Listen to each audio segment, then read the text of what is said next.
The Fall of Nineveh, Death of Assyria. 612 BCE. In the summer of 612 BCE, the world watched in disbelief as Nineveh, the capital of the once mighty Assyrian Empire, crumbled under fire and flood.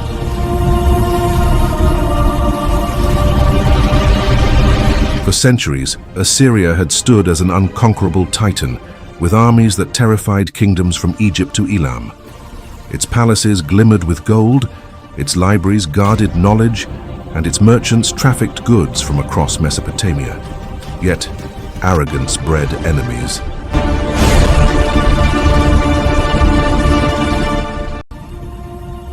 Babylon and the Medes, long humiliated by Assyrian conquest, forged an alliance to deliver the death blow. As prophets had whispered and enemies prayed, the city that claimed divine favor was suddenly besieged. The end of an empire was not just a battle, it was a cataclysm that reshaped the ancient Near East forever.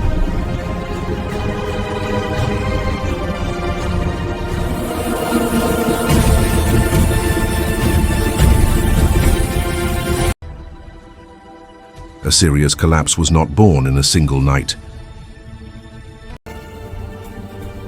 For decades, resentment brewed. Neighboring powers remembered humiliation at Assyrian hands. Their cities razed, people enslaved, treasures looted. When Nabopolassar, father of Nebuchadnezzar II, rose in Babylon, he saw opportunity. Rallying discontented states, he forged alliances with the Medes under Cyaxares. This coalition was not merely military but political. Agreements bound by trade routes, promises of spoils, and dreams of retribution. Together, Babylon and Media planned to cut off Assyria's lifeline, its wealth.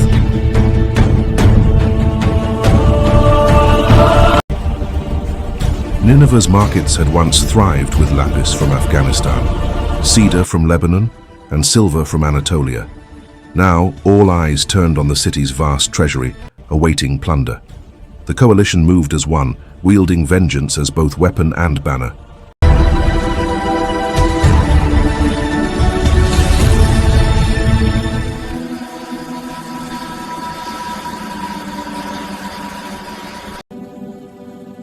Nineveh was no ordinary city.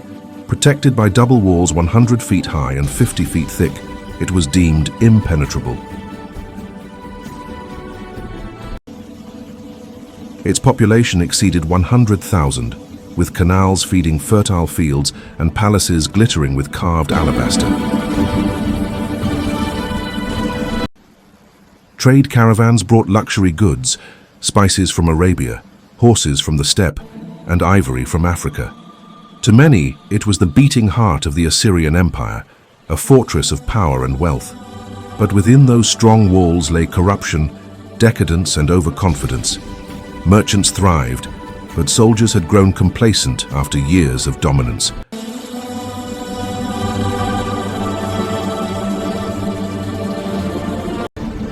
Prophets in Babylon whispered that no wall, no god, and no army could save Assyria now. The once proud jewel of Mesopotamia stood blind to the storm gathering at its gates.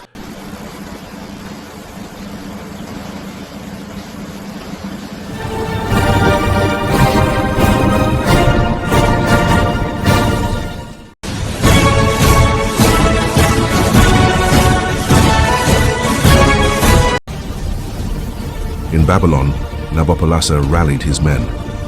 His message was simple. The time of Assyria was over. To the people, he promised liberation from cruel overlords. To soldiers, he promised victory and gold. To allies, he promised shared dominion over Mesopotamia.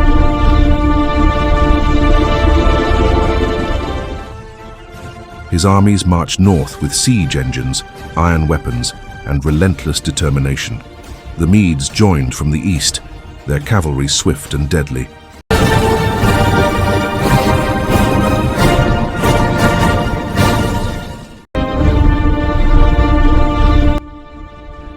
Smaller allies, Persians, Scythians, and discontented tribes followed. This was no ordinary war. It was a crusade of revenge. Nabopolassar, unlike the iron-fisted Assyrian kings, commanded with unity, invoking both gods and justice.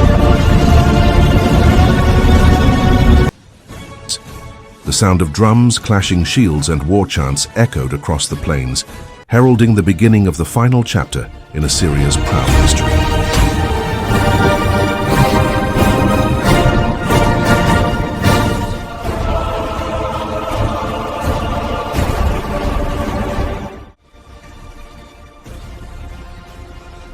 In 612 BCE, the Great Coalition encircled Nineveh. Siege towers rose like wooden giants, battering rams pounded, and flaming arrows rained from the skies.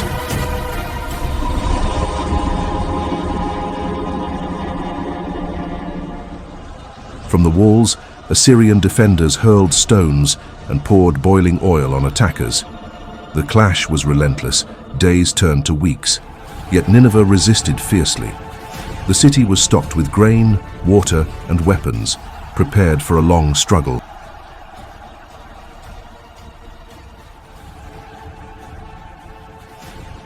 For a time, the Assyrians believed their walls were unbreakable, but the coalition pressed on, tightening the noose. The skies above filled with smoke, the ground shook with pounding siege engines, and war cries echoed through the valleys. The world's most dreaded city was under siege, and the coalition's fury knew no mercy.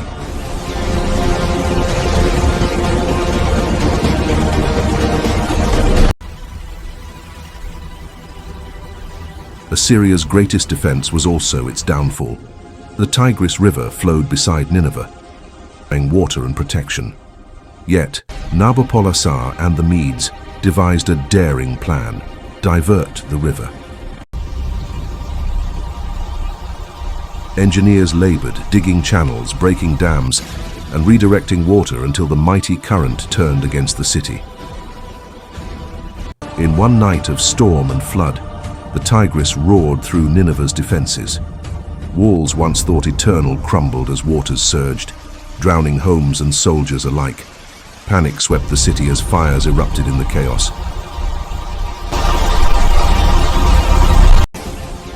For the first time in centuries, Assyrian soldiers felt fear. The river had betrayed them, and their gods seemed silent.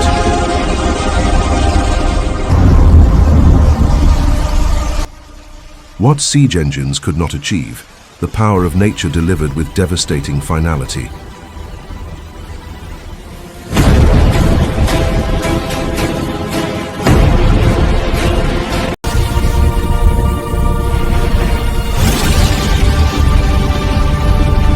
Once the walls crumbled, chaos consumed Nineveh. Coalition soldiers poured into the city, setting fire to palaces, temples, and markets. The sacred temples of Ashur, Ishtar, and Nabu blazed, their golden statues melting, their holy relics stolen. Smoke blackened the heavens, while cries of women and children filled the streets. In desperation, Assyrian nobles retreated into temples, choosing death in flames over surrender. Conquerors plundered treasures, silver, ivory, lapis, and scrolls from the famed library. For Babylon and the Medes, this was justice. For Assyria, it was annihilation. The gods once praised in Nineveh's rituals seemed powerless as their sanctuaries burned. The spiritual heart of Assyria turned to ash, signaling not just defeat, but erasure from history's memory.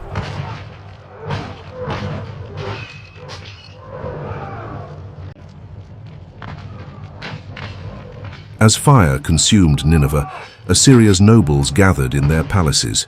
Refusing to be taken prisoner, many chose death by their own swords. Armored generals drank poison, kingsmen lit funeral pyres, and loyal servants perished beside their masters.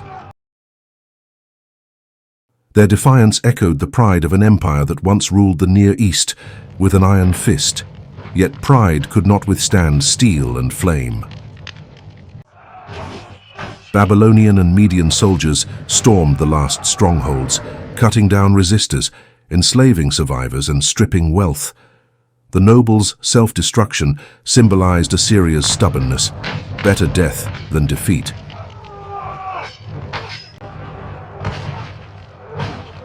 Nineveh's elite, who once dined on exotic delicacies and commanded armies across continents, fell like ordinary men, consumed by their own despair. The mighty rulers of yesterday vanished in one night.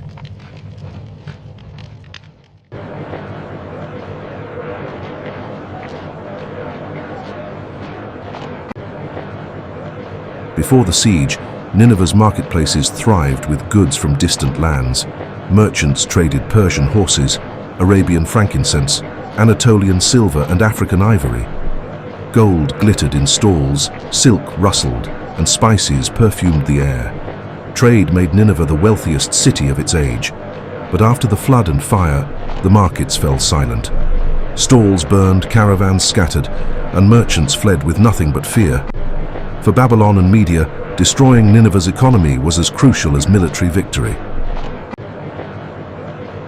By collapsing Assyrian trade, they shifted wealth to their own cities, paving the way for Babylon's golden age. What was once a hub of prosperity became rubble. Trade routes redirected, fortunes changed hands, and Nineveh's name became synonymous with ruin.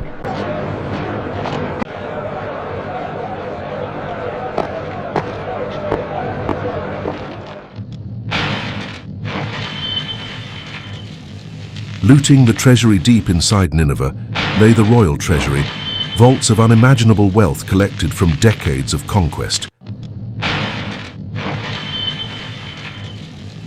Babylonian and Median soldiers stormed these chambers, hauling out gold ingots, jeweled crowns, ivory thrones, and silver vessels. The plunder was so vast that Babylon's economy flourished for generations, funding temples, palaces, and armies. For the conquerors, this was both revenge and redistribution. Treasures stolen by Assyria were now stolen back. The great lion hunts carved into palace walls, symbols of Assyrian glory, were toppled. Tablets from the library of Ashurbanipal scattered into the dust. Wealth, knowledge, and culture, once guarded fiercely, were carried away or destroyed. The empire's economic heart was ripped out, ensuring Assyria could never rise again.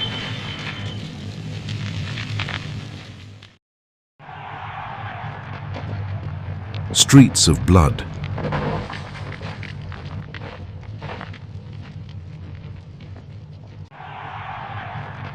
Nineveh's broad avenues, once filled with merchants and festivals, became rivers of blood. Coalition warriors stormed through, cutting down Assyrian defenders house by house. Civilians, desperate for safety, were trampled or enslaved. The clang of bronze swords echoed against stone walls, while flames consumed wooden rooftops. Horses slipped on crimson cobblestones as battering rams broke inner gates. Mothers clutched children.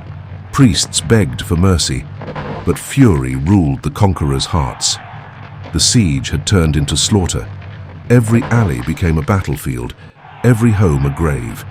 For centuries, Assyria had spread terror through raids and deportations. Now terror was repaid tenfold. Nineveh's streets, once arteries of commerce, pulsed only with death. The empire's heart had stopped beating.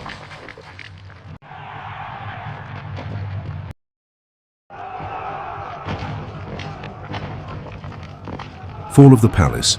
The grand palace of Sennacherib, adorned with lion hunt reliefs and alabaster carvings, became the final battlefield. Inside, loyal guards fought desperately, shielding their king and nobles. Coalition forces stormed halls, overturning statues, looting golden vessels, and igniting sacred chambers. Walls shook as fire spread from roof to foundation, consuming centuries of empire.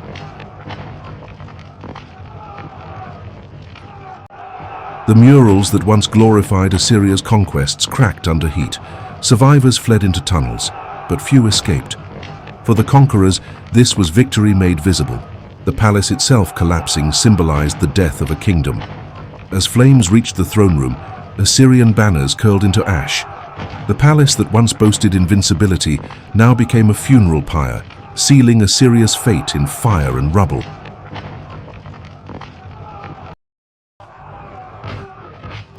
Though cornered, Assyrian warriors refused to die quietly.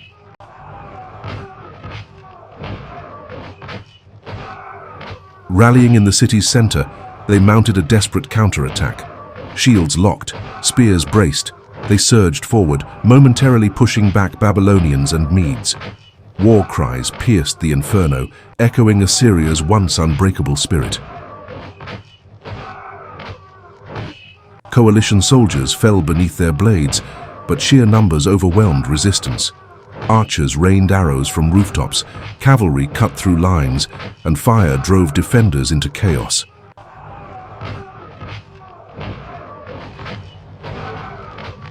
The counterattack, fierce but doomed, symbolized Assyria's pride, unyielding even in destruction. Bodies piled in heaps as the fight dissolved into massacre. The last Assyrian army died in the streets of its capital, defending not victory, but honor. With their fall, Nineveh's final hope burned away with them.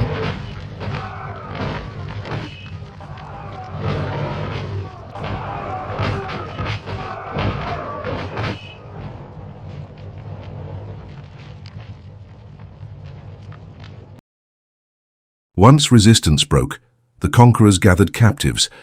Thousands of Assyrian citizens, men, women, and children, were chained and led away. Former soldiers were executed, while artisans and scribes were spared for their skills. Caravans of slaves stretched across the plains, symbols of both victory and profit. For Babylon and Media, human labor was as valuable as treasure. These deportations mirrored Assyria's own brutal policies. Once masters of exile, they now suffered the same fate. The streets of Nineveh echoed with the cries of captives dragged from their homes. Once proud nobles marched barefoot beside peasants, all reduced to spoils of war. The conquerors would scatter them across empires, erasing Nineveh's culture and memory with every step toward foreign lands.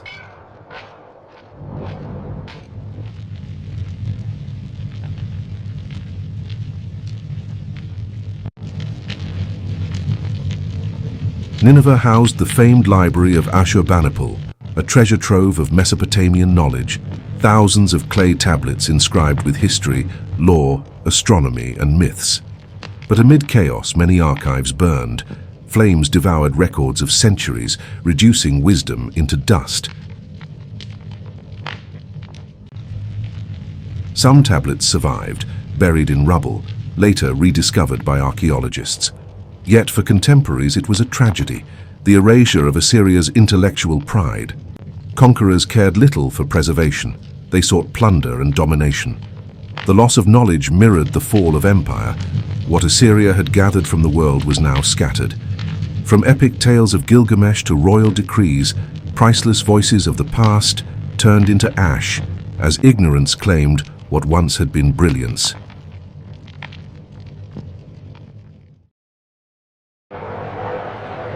Assyria's fall reshaped trade in the Near East. For centuries, Nineveh had controlled caravans from Anatolia, Persia, Arabia, and beyond. Spices, ivory, timber, and metals filled its markets. With the city destroyed, trade shifted south to Babylon and east to Media. Babylon now became Mesopotamia's economic heart, attracting caravans that once avoided it. The Medes benefited too, securing routes into Central Asia. Assyria's collapse was not only political, it was economic reordering. The wealth that had sustained Nineveh's grandeur flowed elsewhere. Merchants adapted quickly, pledging loyalty to new masters. In the ashes of Nineveh, Babylon's golden age was born. What Nineveh lost in flames, Babylon gained in prosperity, ensuring that trade survived even if Assyria did not.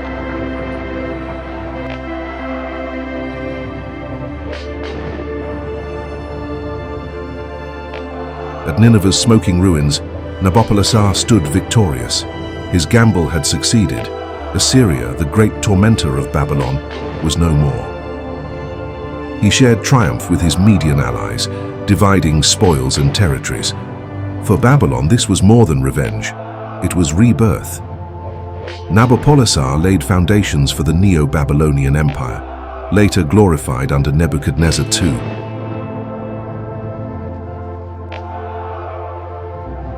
His triumph was not just military, but political.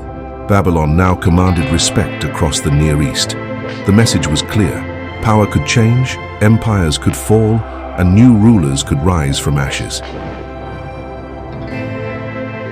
In Nineveh's destruction, Nabopolassar carved his place in history, remembered as the man who ended Assyria's reign and prepared Babylon for its golden era of culture, conquest, and wealth.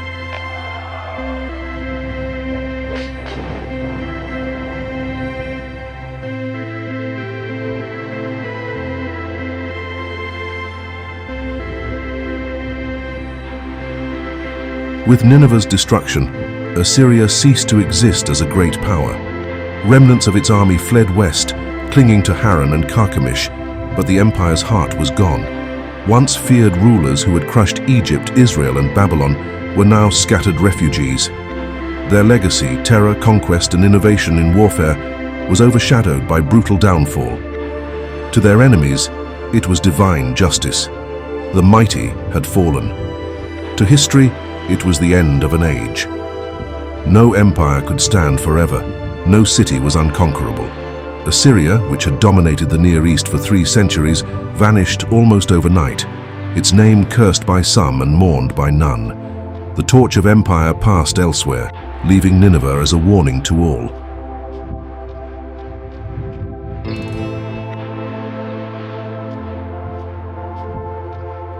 The fall of Nineveh carried lessons echoed through history. Empires built on fear eventually fall to vengeance. Trade wealth cannot shield arrogance forever. The coalition's unity showed that rivals, when aligned by common cause, can topple giants. Assyria's cruelty bred enemies too numerous to defeat, proving that oppression sows the seeds of downfall.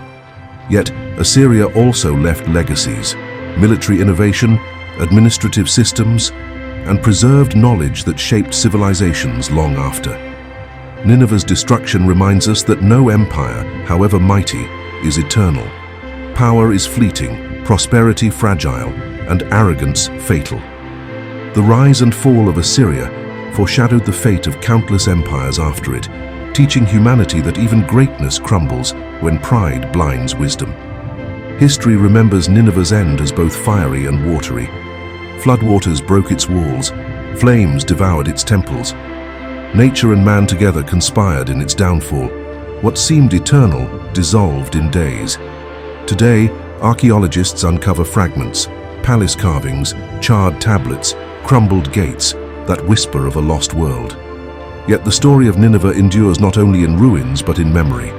A tale of arrogance punished, of power undone, of empire destroyed. The city that once claimed dominion over nations became a symbol of impermanence.